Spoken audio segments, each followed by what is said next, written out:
Hello, everybody, and welcome back to the podcast, boys. Not Twin Peaks discussions, at least not for the time being.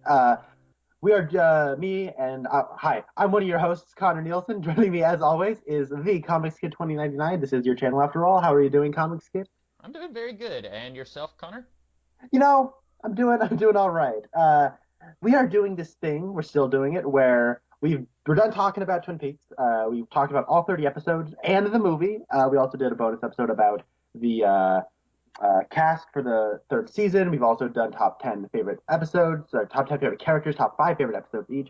And now we're kind of doing this thing where we're alternating between movies, television shows, any kind of property in the visual medium that has something to do with cast members or alumni in some capacity of Twin Peaks. And I think we're kind of doing this like stuff they've done after Twin Peaks. We've done last time we did an episode of How I Met Your Mother, starring Kyle MacLachlan. We've done Wayne's World, which of course features Lara Flynn Boyle. But today we're going to be talking about, and I must have forgotten how much certain Twin Peaks alumni was in this movie. But today we're talking about Whiplash, the 2014 film starring Miles Teller and J.K. Simmons, written and directed by Damien Chazelle, Academy Award winning director Damien Chazelle now, since La La Land just won Best Director for Mr. Chazelle. Comics Kid, why don't you describe to us what happens in Whiplash? So Miles Teller plays a college student who is in band. He's really into jazz. He wants to become the next Louis Armstrong. And J.K. Simmons plays a band director, upper division band director, because he has a higher level class than what Miles Teller is in. And very early on, like in the first 30 seconds of the movie, J.K. Simmons takes note of Miles Teller, and he sees some potential there, and he invites Miles Teller into his band. And then the rest of the movie is basically J.K. Simmons mentally and emotionally abusing Miles Teller. And as he says later in the movie, he's trying to bring out the best in every one of his students. And he tells Miles, he says, if I didn't push as hard as I did, then I wouldn't have created the best. And he talks about someone else. It's not Louis Armstrong. It's another famous historical jazz musician who Charlie Parker, who became the best because someone else threw a cymbal at his head and basically just pushed and pushed and pushed to make him the best. And J.K. Simmons says that's what he wants to do. And there's a whole lot of emotions in this movie, and we get to see Miles Teller go on this journey, and we get to see how far he's willing to go, what he is willing to sacrifice. So Connor, what did you think of Whiplash? Whiplash is, I think, one of the best films of the decade, of the 2010s.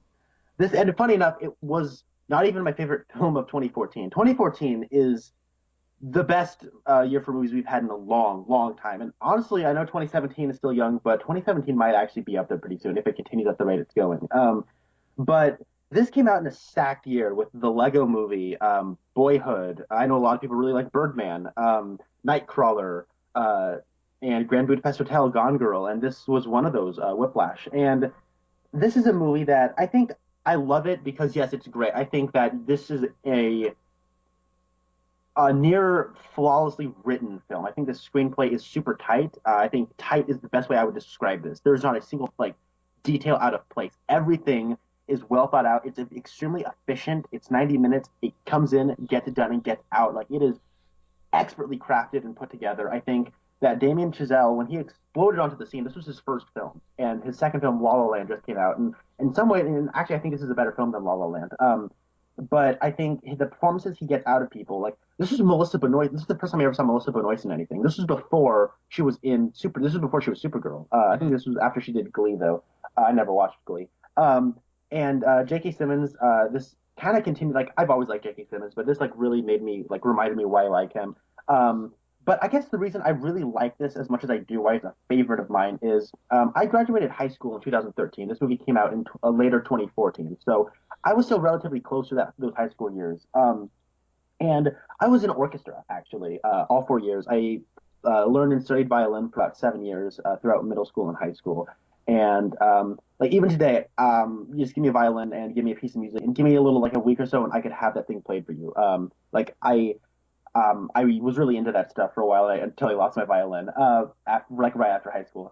But my music instructor, Mr. V, V as we all called him, he he was very intense and passionate about his stuff. He himself was a jazz musician. He taught the concert band, the jazz band, which was his favorite class, and he also taught orchestras.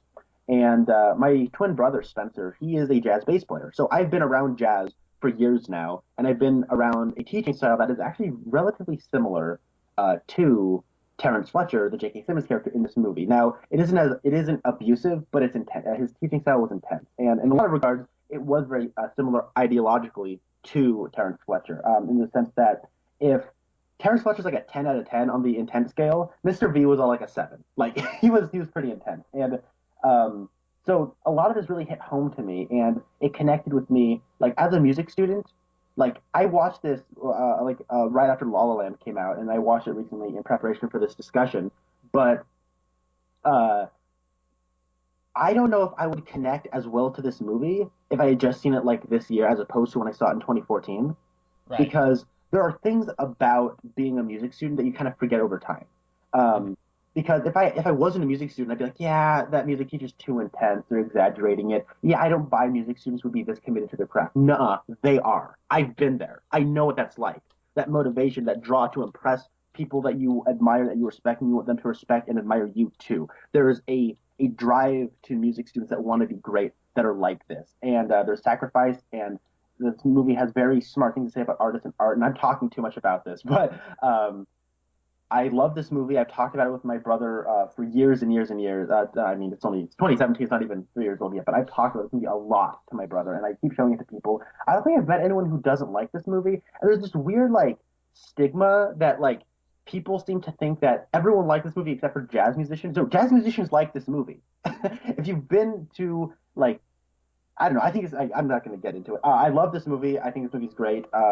I give this movie like a 9.5 out of 10 when I first saw it. And I think that score still holds. I think it's absolutely fabulous and a great piece of filmmaking. And it introduced me to Damien Chazelle, which is no like, which is a very special thing. How did you feel about Whiplash?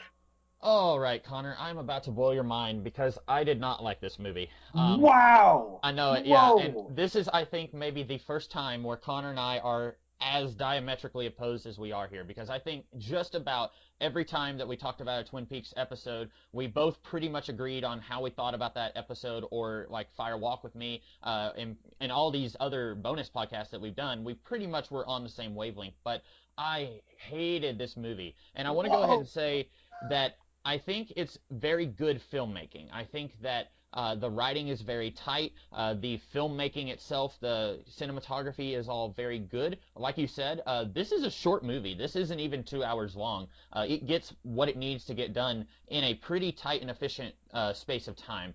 But this movie just did not work for me. And there's a few different reasons. Number one, I'm not a huge fan of jazz. I like listening to music, but not necessarily jazz.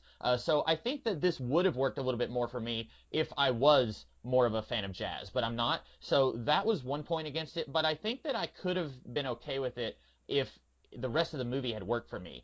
This movie, just about every character in this movie is just a jerk. I think Supergirl is the only one in this movie who's not just a terrible person. Like, Miles Teller goes on about how he doesn't need any other people. He doesn't see the use of friends. And, like, that just makes me really dislike this character. And so when he's going through this emotional breakdown in this movie, like, I have trouble feeling sorry for him because I see him as such a terrible person. Like, there's that scene about halfway through the movie, a little less than halfway, and this is the scene that has the guy who played Hank from Twin Peaks, and he is Miles Teller's uncle. And then it's a really weird scene because, like, the uncle is being really awful. Both of Miles Teller's cousins are being awful. The dad is kind of sort of being mean, but he's not as bad as everyone else in that scene. And the dad, by the way, he was in Aliens. He was Yeah, Paul Reiser. yeah, I didn't know his name, but he was the guy who I recognized his face, and I kept watching it. I kept thinking, like, who is this guy? And I looked him up afterwards, and I was like, oh, okay, I know him. But it's like Miles Teller says, like, oh, I don't need people, I don't need friends, and then he's being terrible. But then the uncle is like, yeah, you're a worthless piece of crap. My sons play football, and they're awesome. And then the sons are like, yeah, we play football, we're awesome. And it's like everyone in this movie is just horrible. And like I say, it's a good film, but I did not enjoy it. It's not something that I will ever want to watch again. Whoa! I know it. I know. Um, yeah. Wow. Okay. You're not wrong. Right. Everyone in this movie, like, it's funny because maybe it is like I was so close to this, and uh, personally, I am a very passionate person about my interests. Yeah. Um, but I mean, I have enough self awareness to know I'm not a jerk. Right, At right. least I don't think I am. But I understand the drive and the conviction and the dedication to one's interests and one's art form and their own hobby. To where I found Miles Teller like instantly relatable to that particular facet of myself.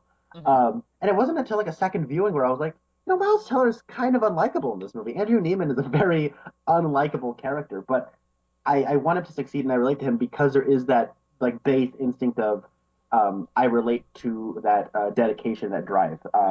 I get that. But wow, okay.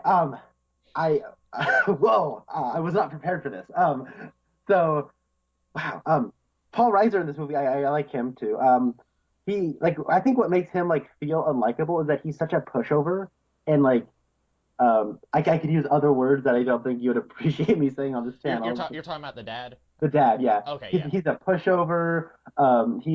He's so like there's a part like in our introductory scene to him, they're sitting in a movie theater and like somebody bumps into his back of his head and he goes, "Oh, sorry."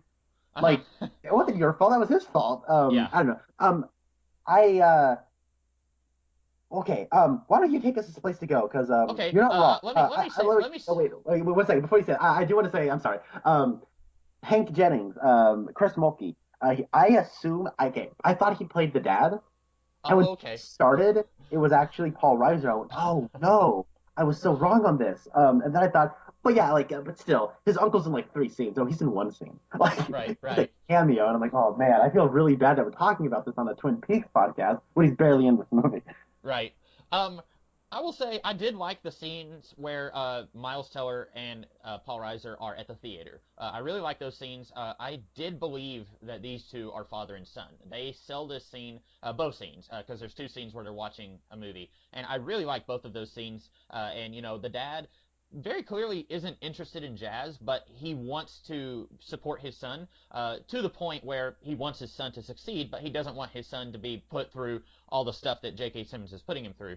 But like he's supporting his son even though he's not interested in jazz. I really like that, and I know a lot of parents who are like that, where their children may be into something but they're not into it. I read something somewhere, and I don't remember who it was that was saying this, but they said that they were never really into sports, but then their kid got into sports, so they became interested in sports for their kid. And that's a level of sacrifice that we get to see from the dad that's kind of subtle because we see a lot of sacrifice from Miles Teller's character, but we don't really get to see it or we don't notice it as much from Paul Reiser's character. So that's interesting, and I really like those scenes with him and the dad. And I really wish we had more with Miles Teller and Supergirl. I can't pronounce her last name. I want to say Melissa Bemoist, and I know that's wrong. Well, I mean, it's actually not wrong. You just pronounced her N as an M, but noise. Oh, okay, all right. Well, there I go. So I wish we had more scenes with her and him because like we get one scene at the very beginning of the movie where he goes and he gets some popcorn at the theater, and then he walks away, and then later he asks her out, and then she's into that, and then we see one date with them and where she seems receptive to him, and then we later see him break up with her because he tells her that he's gonna ignore her and he's not gonna give her the attention she deserves because he's gonna be too focused on his music. And I will go ahead and give Miles Teller that, or his character rather. I will say good on him for at least being honest with her and calling it off early instead of like trying to keep a hold of her and trying to not pay attention to her. I mean, his reason very clearly upsets her. Like she's very upset whenever he breaks up with her. But I wished that we have more scenes with them because A, I think they have good chemistry together, and B, we only see them on one date, so it doesn't seem like that big of a deal. Like it feels like the movie wants us to think that these two have been together for like a year, but we've only seen them together on one date, and then he breaks up with her. And I get the feeling that time has passed, but it's a difficult thing whenever the movie's only an hour and 45 minutes long, and he goes on one date with her, and then he breaks up with her, and she's really sad and upset. And I felt myself wishing we could have seen more of their relationship so that I could have felt more when that scene was happening. I get you. And I get that. So this is like interesting. I haven't talked to somebody who's seen this for like the first time in a while. Uh huh. I remember when I first watched this movie, I left the theater and I was like, "Wow, that movie was really good." I really like that movie, and I thought, you know who would really like this movie?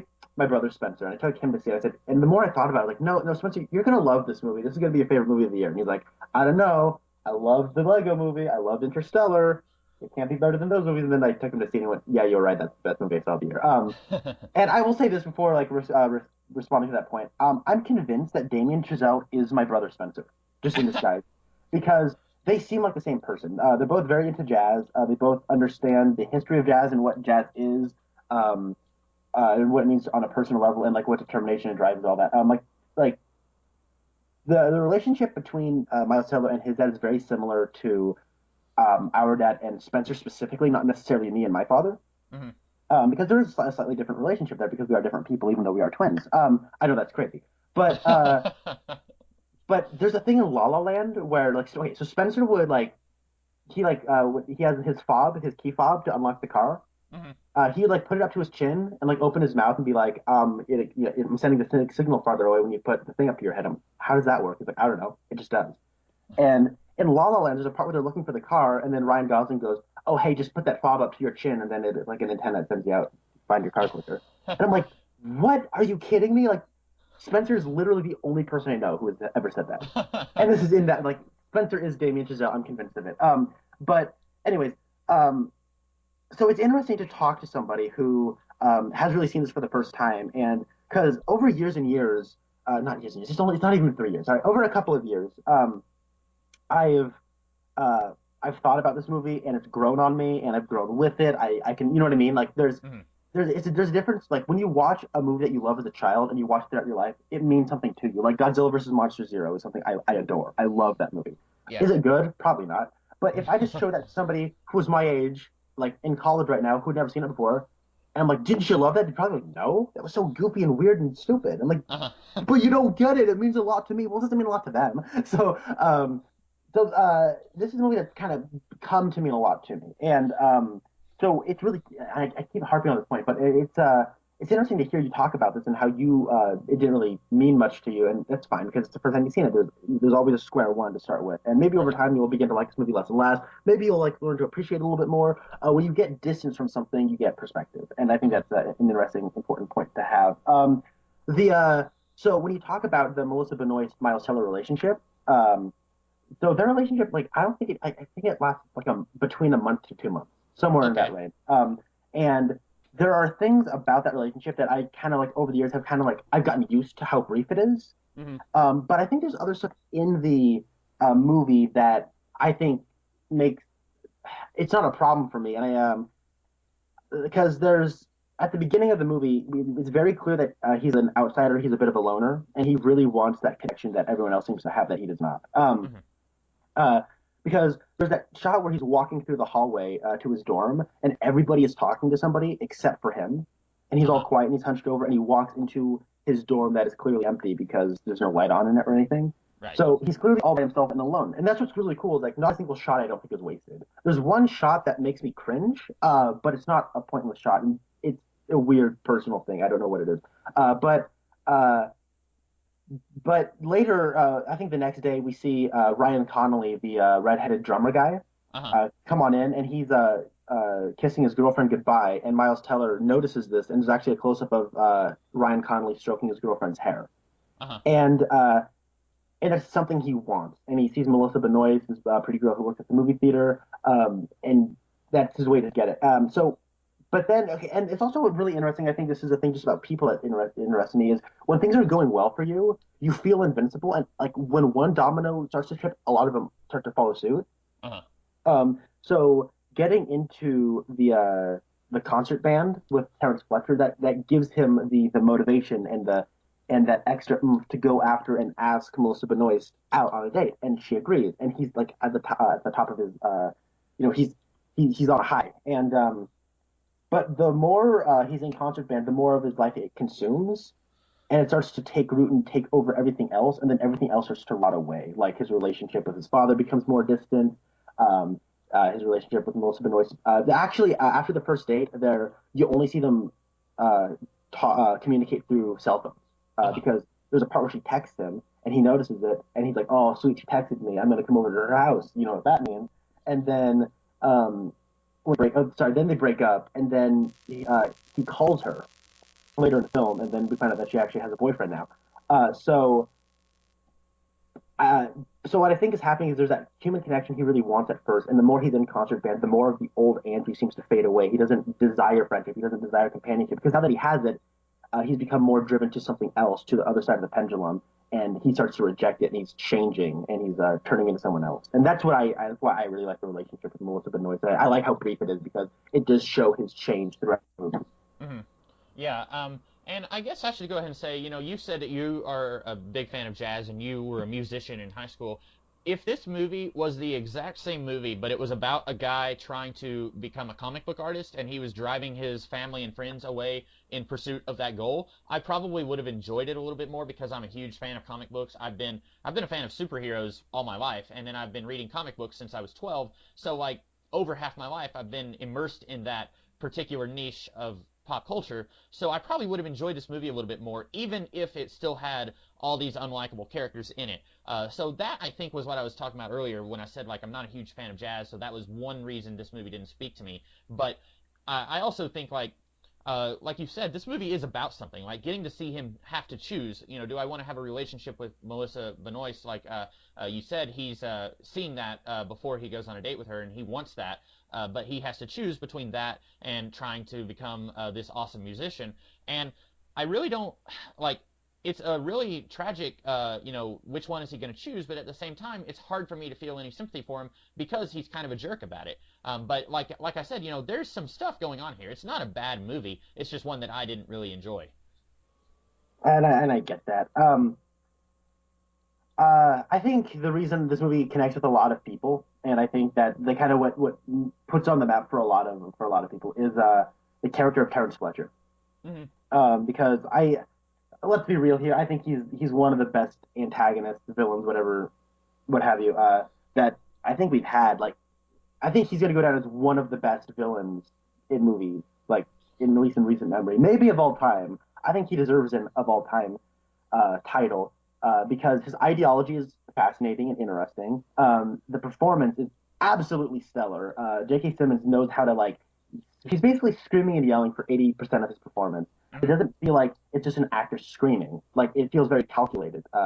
And somewhere deep down there's a human, and but he can't be a human when he's around the people. And I know he's cruel and I know he's evil, but he has some of the best insults I've ever heard in my life. Hmm. Like I don't say them because I don't like to casually swear or anything, but there are some great insults in this movie. And I like there's the part where uh, Andrew looks outside of like they're getting prepared to do a performance, and he looks out and he sees Terrence Fletcher talking to like one of his friends' like little daughters, and she's like, "Oh, you want to be in my band when you grow up? I'll Uh-huh. get you the piano player." And then He he's goes from smiling. being Mr. Rogers to like I don't know, a character in Quentin Tarantino movie. Like Yeah, then he pops out and he goes, "Listen up, something yeah, suckers." yeah.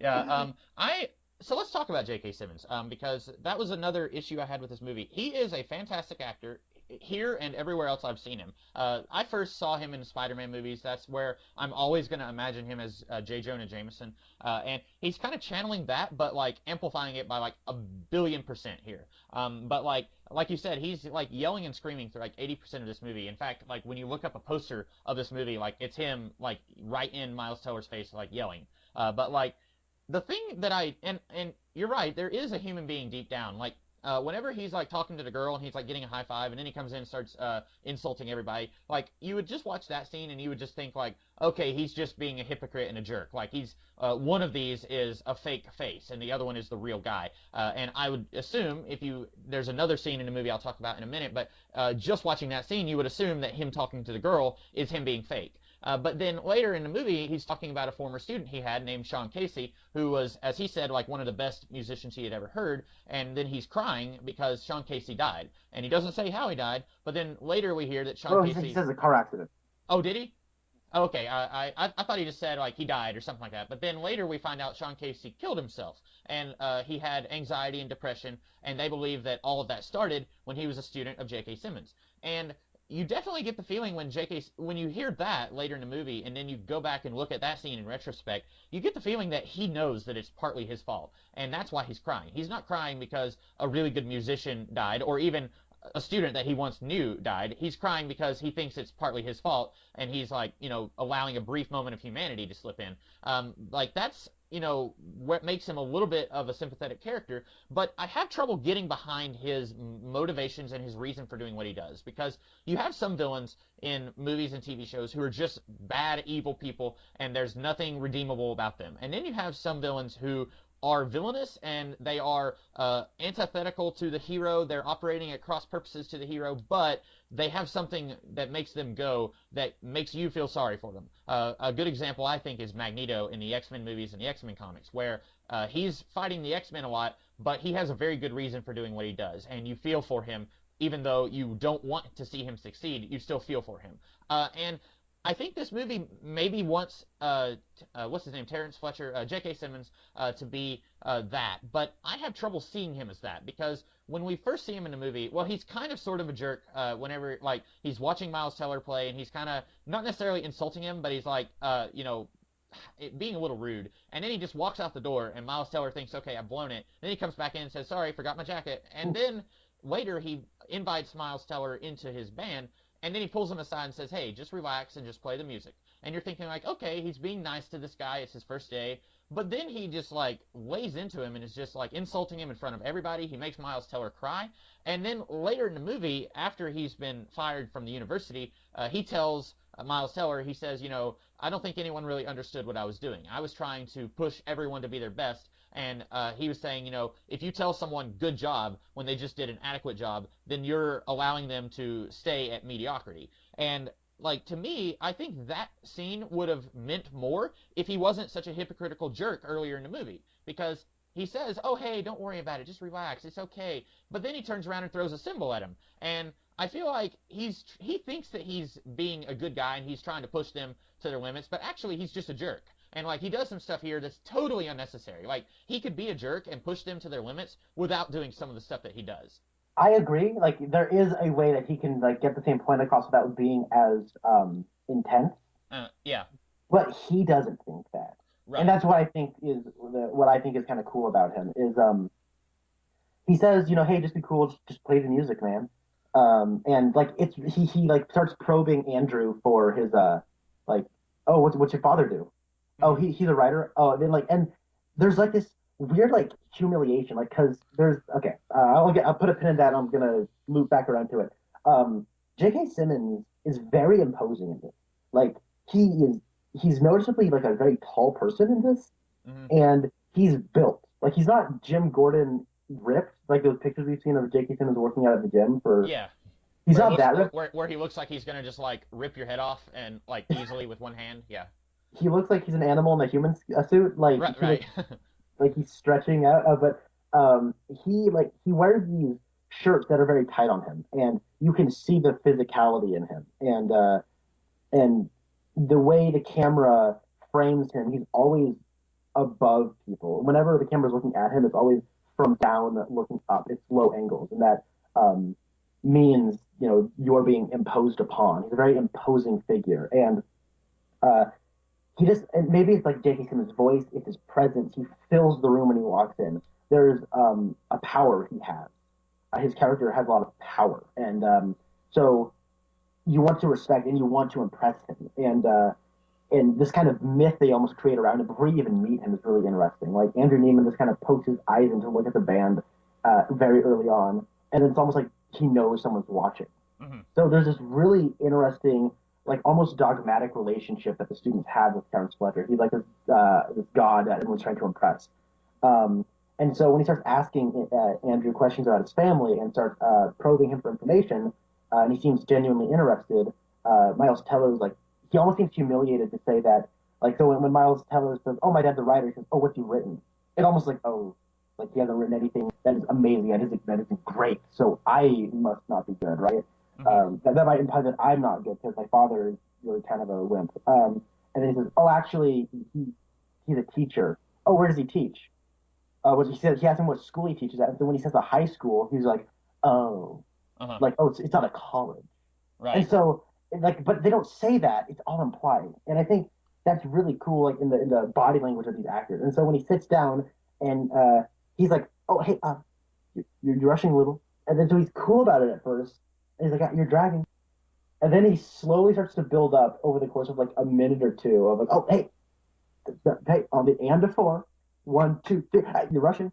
Not quite my tempo." Like he just keeps doing it, and it's like, and like I laugh when I see that, not because I think it's funny, but because like it's so uncomfortable, and I've been there. Like I know what that's like to be in a music class, and he just gets in your head, Hmm. and you're just like freaking out, and you're thinking, and you're not thinking about the music, you're just thinking about the situation, and how he hurls a chair at him.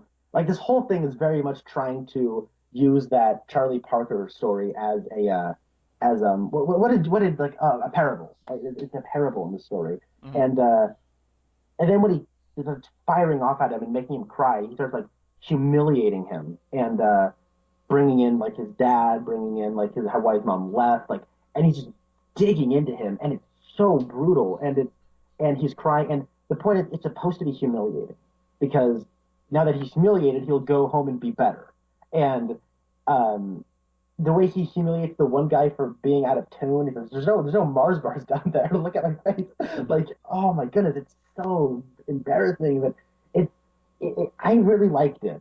Mostly because it's like the most extreme that you can take that situation, and I think within the context, it's believable. And maybe it's because I've been in that situation. I was in that situation for years. Like I saw people get chewed out because they didn't practice.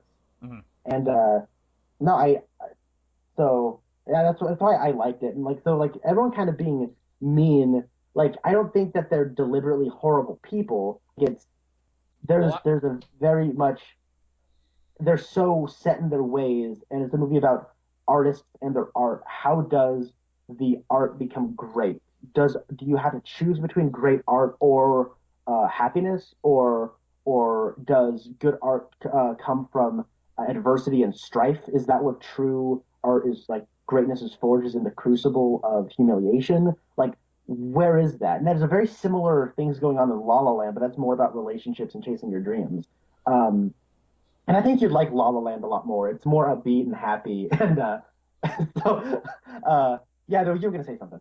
well, you said that you don't think that they're terrible people. I think maybe Miles Teller may not intentionally be. He's not intentionally terrible, but I definitely think J.K. Simmons is because, like I said, he lures Miles Teller into a false sense of security, and then he just lays into him. And you're right, he does build up to it, but he's acting like, oh, I'm just gonna be nice and cool and laid back, and then he turns on him, he betrays him, and like that's not even the worst thing that J.K. Simmons does. No, it's After not. like so we haven't even talked about like the last third of the movie. So Oh, after it's Miles brilliant. Teller, So good. do what?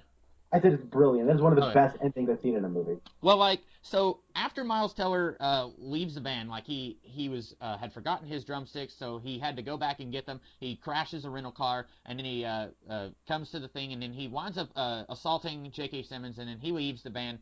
And then later he sees J.K. Simmons performing at some nightclub, and then he winds up having a sit down with him, and J.K. Simmons is pretty cool with him, and that's where he explains why he did what he did.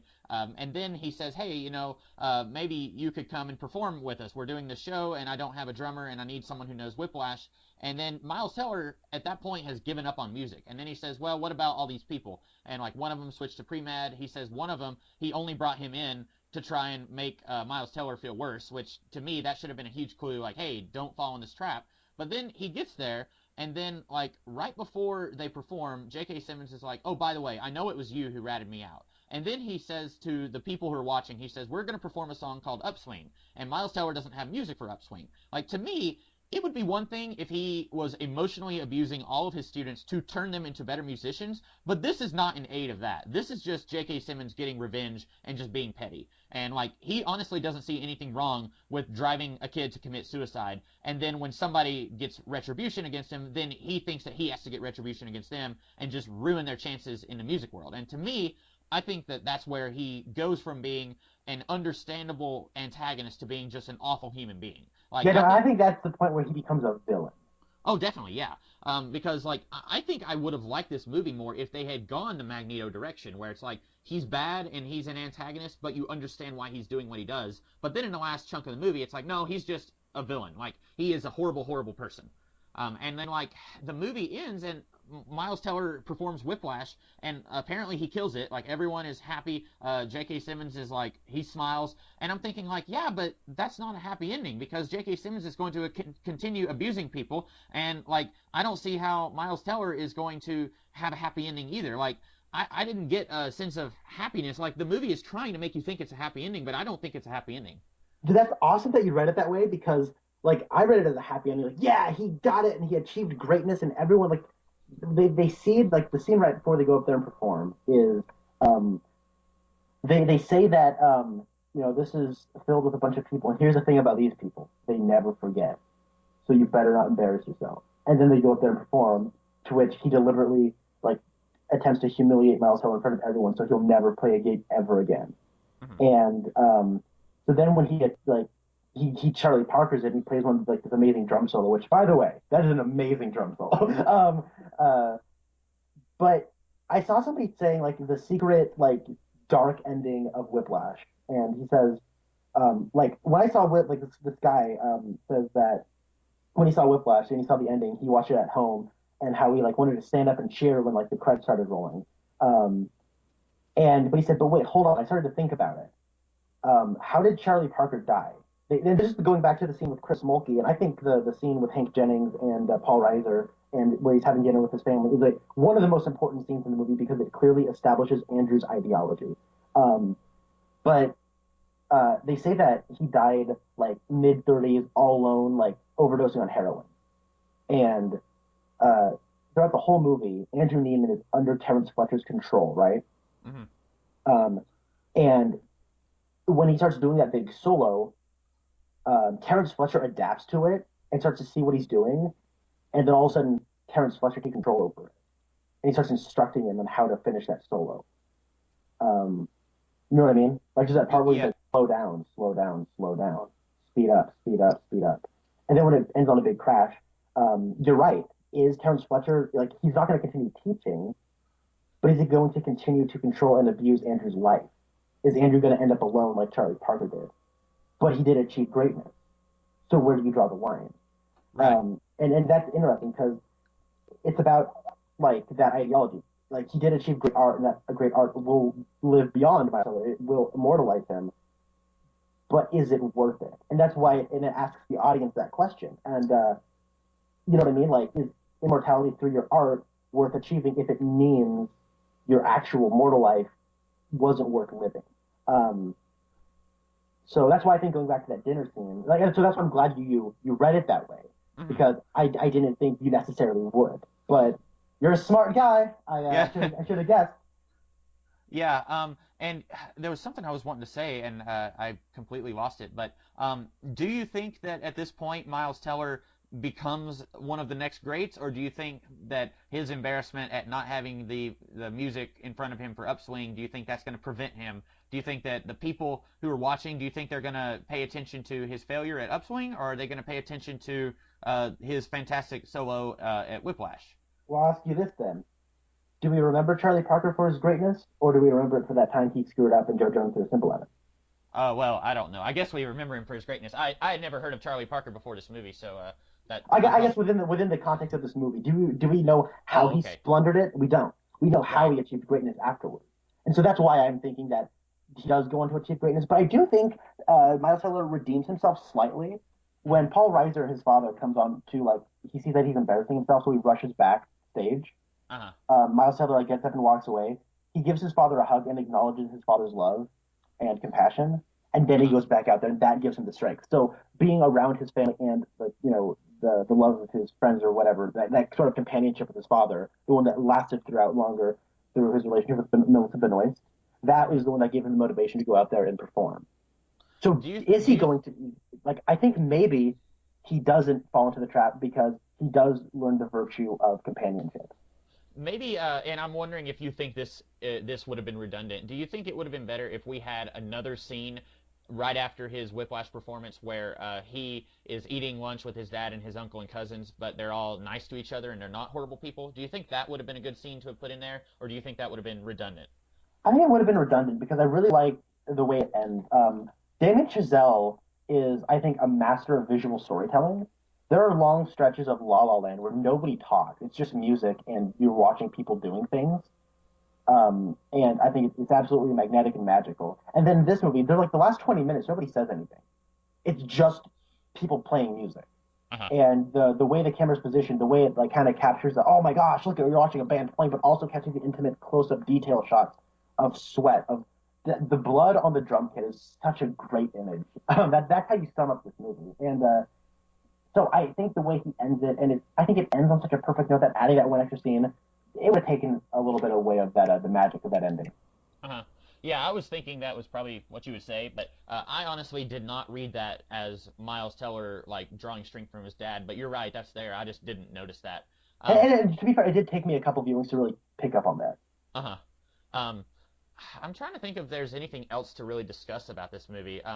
Oh well, I guess I should say that like when Miles Teller and his dad are talking to the lawyer, and she says, "We're gonna try and put him away, and nobody will ever know that it was you." And right then I was thinking, "Are you serious? Like he assaulted J.K. Simmons. If he gets a letter saying that he's fired for mentally abusing his students, of course he's gonna know that it was the kid who assaulted him. Like that seemed like a no-brainer right there. Like he really should have told the lawyer, I did assault him. Like maybe he will know it's me." Um, but yeah, Well, yeah, that's true, but I think I actually never considered that. Because what I always kind of took from that situation was um what's his face the my sorry not what's her face the lawyer chick who is the only bad actress in the entire movie. She says that they're going through the family of Sean Casey. uh-huh. Um, but you're right. They did say we need a student to speak up, and they won't know it's you, but they will know it's a student. Yeah, Right. you are right. It's And no then wonder later, he figured it out. right? And then later, she or J.K. Simmons says, I guess a co-student or one of Sean Casey's fellow students spoke up, and I'm thinking like. At first, you're thinking like, is he really that gullible? And then, of course, he's not. But that was maybe the only bit of weak writing that I could think of in the movie. Like, I was thinking like that there, they just needed a line where he would say like, "Are you sure that he won't know it's me?" And they're like, "Oh yeah, yeah, definitely, he won't know it's you." But you've talked a little bit about how your music teacher was very intense. One thing that I kept coming back to when I was watching this was I had a creative writing teacher in college who was very intense, and not to the point of mentally or physically abusing anyone, obviously, but he was a very unlikable guy. I had this teacher twice, and both times there were less than 10 students in the classroom. And there would always be a whole lot more people at the beginning of the semester than there were at the end, because you'd have a whole bunch of people who are like, yeah, creative writing, I'm interested in that, I want to take that class and learn the ropes. And then the teacher he had a very specific way of doing things, and then people would hate that, and then they would drop out of the class. And I never dropped out, but I did not enjoy his style of teaching. And he was the same kind of guy. Like he said one time that we went to this writing conference at another university about an hour away, and he was talking about how one of the teachers there, who also taught creative writing, she one time told a student that he did a good job, and then the dean of the university like laid into her and said, "Do not ever tell a student that they did a good job, because then they'll stop striving." And that's very similar to something that happened here, where J.K. Simmons said the two most destructive language words in the English language are "good job." And I think I can see where he's coming from on the one hand, where if somebody just does an okay job and you tell them they did good, then they're not going to want to improve.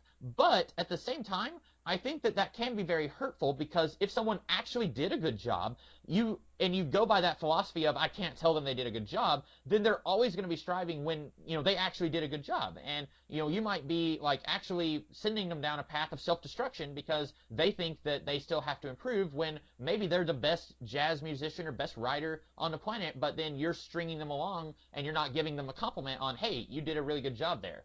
And that kind of reminded me of my teacher, who I didn't really like as a person, and I did learn some stuff from that teacher, but I had another creative writing teacher at the university who was awesome, and I learned some stuff from him too, and he wasn't a self-absorbed jerk who refused to give students compliments whenever they did a good job. And I think that there's other ways that you can teach without necessarily driving students to the point that J.K. Simmons drives Miles Teller here. Yeah, and that's the thing. Like, the whole like good job thing. It's like me as a person. Like, I actually strive on positive affirmation. Mm-hmm. Like, if somebody says good job, like that I'm glad that somebody liked it and they thought it was good. But I see the faults in my own work, and I know how I can improve, and I do strive to do it, regardless of anyone else's like glowing review, so to speak. Right. Um, but I know a lot of people don't.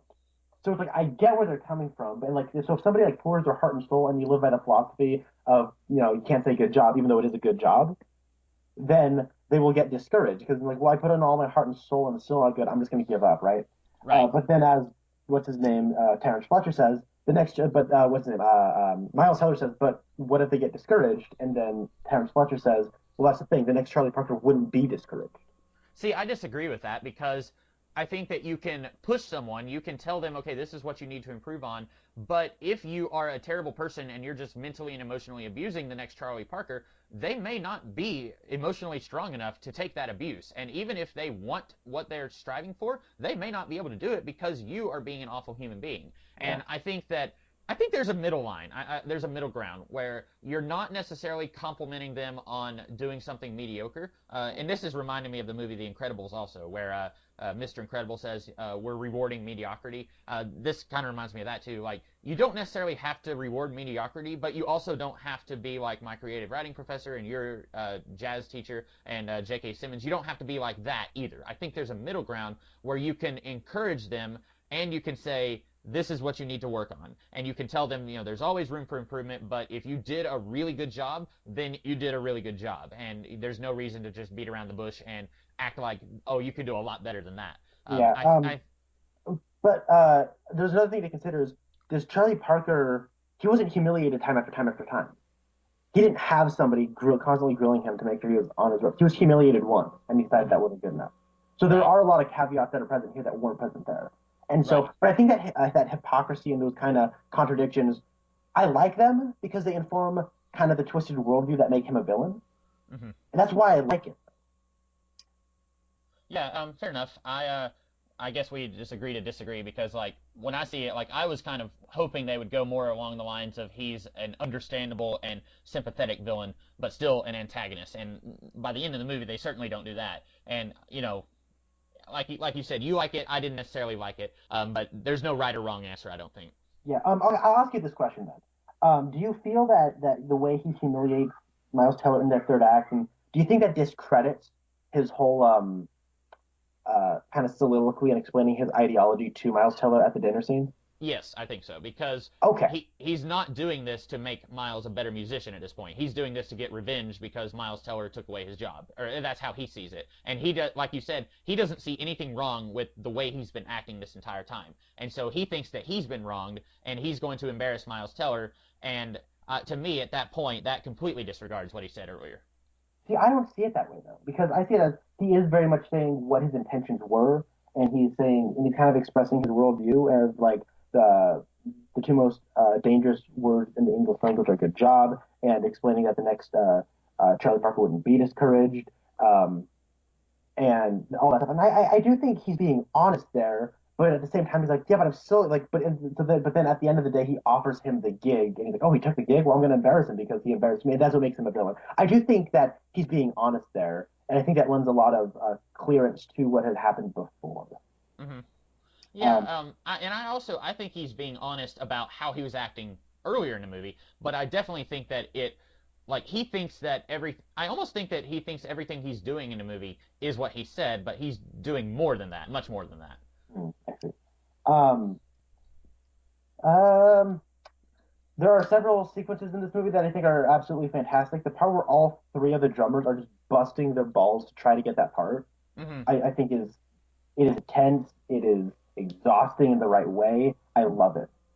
Oh, Um, speaking of those other drummers, it was so cathartic getting to see J.K. Simmons lay into that one guy, not Connolly, but the other one. Like he treats Miles Teller so horribly, and then Miles Teller, like an idiot, loses that sheet music. And I am almost convinced that J.K. Simmons like snuck in there and yeah, took me that too. sheet music. But for anyone who hasn't seen the movie, so J.K. Simmons tells them, if I see another one of these pieces of sheet music laying around, like he says he's going to lose it or something. And then Miles Teller and the guy that he is shadowing, they go out to take a break, and then his like I don't know what the official technical term is, but this other guy, he's like the A drummer, and then Miles Teller is like the B drummer. And then A drummer gives B drummer, or gives Miles Teller this sheet music and says, "Here, hold on to this." And then he walks off, and then Miles Teller sets it down on a chair, and then he goes and grabs a soda, and then he turns around like 5 seconds later, and it's gone. And maybe it was a longer, like maybe it only took 5 seconds for us, but it was like a few minutes for him. But I'm still pretty sure that J.K. Simmons like saw it and just went and took it and like threw it away or something. But then the other guy, he's like insulting Miles Teller, saying like, how could you do this? And then J.K. Simmons lays into him and says, "I gave it to you. It was your responsibility. Why did you give it to him?" And that was so cathartic because I despise that character.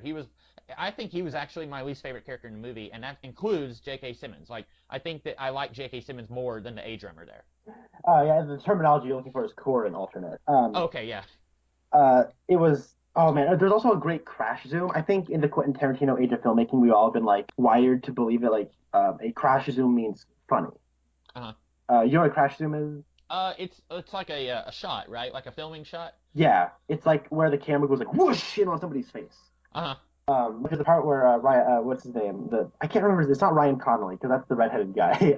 That's like the most Irish name you could have possibly thought. Right. But like the core drummer, he sits down and he's like, "Don't touch my drum, don't touch my drum." After Right. that scene, and then J.K. Simmons goes, "Hey, can you get out? I don't have time for alternates today." Right. And then like it just crash zooms on Miles Teller's face, and it is like one of those like what moments. I love that part. But you're right. That character. What I like about that character though is that he's unlikable and he's like kind of detestable and a total tool. But at the same time, that is the way Miles Teller treats Ryan Connolly when he comes. Mm-hmm. There's a poetry there.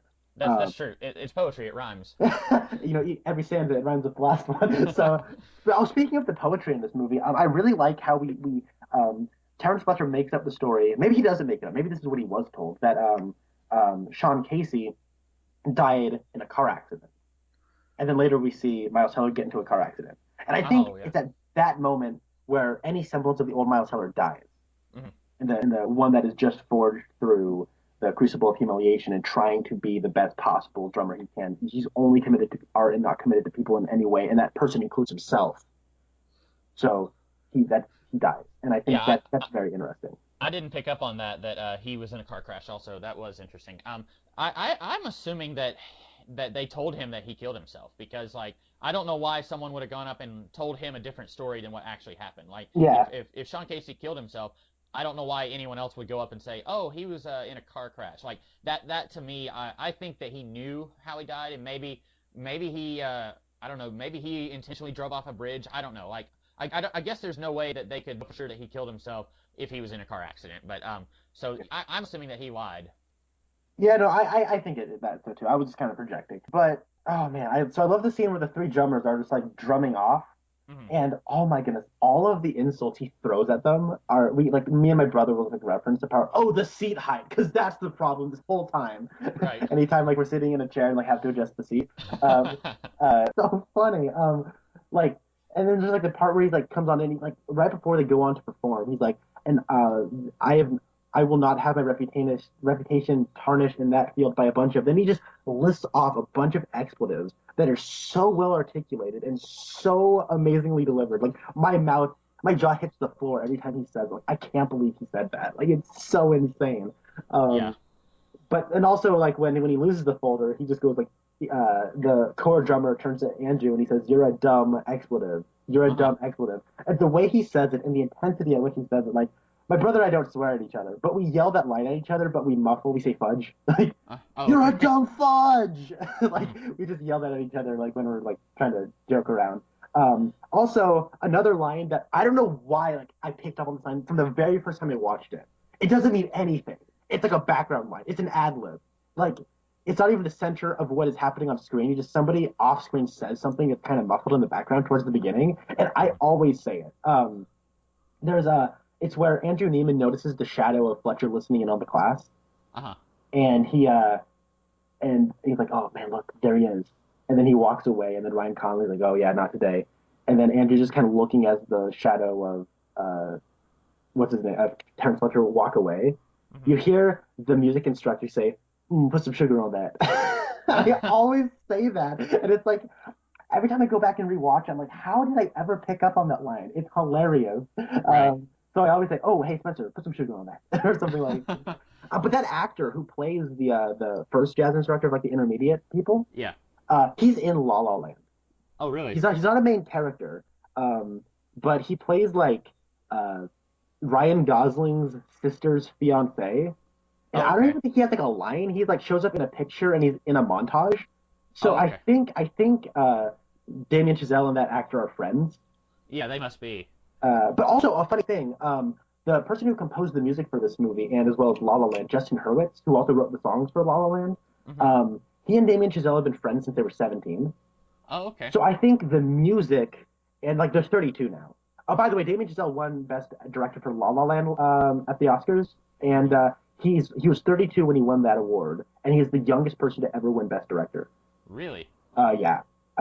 So he and Justin Hurwitz, I think that music, like La La Land and Whiplash, are so like they have so much music on the mind, Hmm. and I think that comes between the relationship of Justin Hurwitz and Damien Chazelle. I think there's a very clear like they share a mind when it comes to the way they tell stories, and I think Yeah.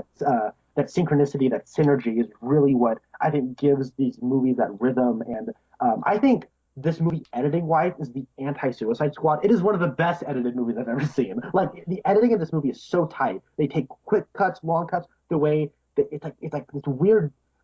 It's like jazz, you know. There's no Hmm. like way to do it. They just like it feels almost like a free like form. They're free forming this jazz, right? This editing to the film. It's so cool. But yeah, no, I love this movie a lot. Yes, and I did not. Um, did you have anything else you wanted to say? Because I think I pretty much exhausted all that I had to say about it. Probably not. I would be doing is just like saying I like this one part where this happens. It doesn't really have Right. anything to do with the rest of the movie, but I like it. It's always nice to see Chris Mulkey show up. Hank Right. shows up as the uncle in the scene where they have dinner, and that one line where it's like, "Hey, come play with us." Four words, like come play. Yeah, four words you will never hear from the NFL. Right. And then, Um, yeah, oh man, so great. Great movie. I love it. I like to think that Chris Mulkey, his character's name is Uncle Frank, and Frank rhymes with Hank. Ah, So I like to think that he escaped from jail in Twin Peaks, and then he went and formed a new life and had some kids somewhere, and this is actually set in the world of Twin Peaks. Uh, that would be I'm just awesome. kidding. I'm just kidding. But it is funny that Frank and Hank, like, if they had called him Uncle Hank, I would have like spit my drink out watching that. It's Like, been amazing. yeah. So, I guess that means it's my turn to pick something for us to discuss next week. And I think I've decided what I'm going to pick. Boy, Connor, you live near Portland, Oregon, right? I live in Portland, Oregon. You live in Portland, Oregon. Okay, so we are going to choose an episode from the TV series Portlandia, which is set in Portland. Connor, I think we've talked about this before, but have you ever seen this series? It's on IFC. I want to say that's the network it plays on. Okay. My mom might have had it on the background, like way back when it first aired. So I've seen the put a bird on it joke, but that's about it. Okay.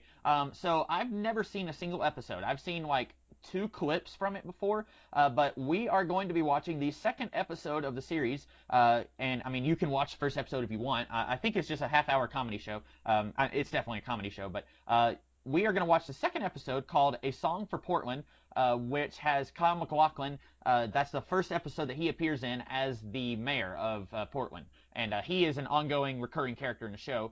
So that is the episode that we will be watching. I have never seen this episode before. I'm gonna guess you haven't seen it either, Connor, since you said you haven't really watched a full episode before. But I'm not really sure how this is gonna go, since neither one of us have seen this show, and I don't even know if Kyle MacLachlan is in it a lot. I'm assuming that he's at least in it enough that you can recognize him and say, "Hey, that's Kyle MacLachlan." But I think we'll at least enjoy this probably.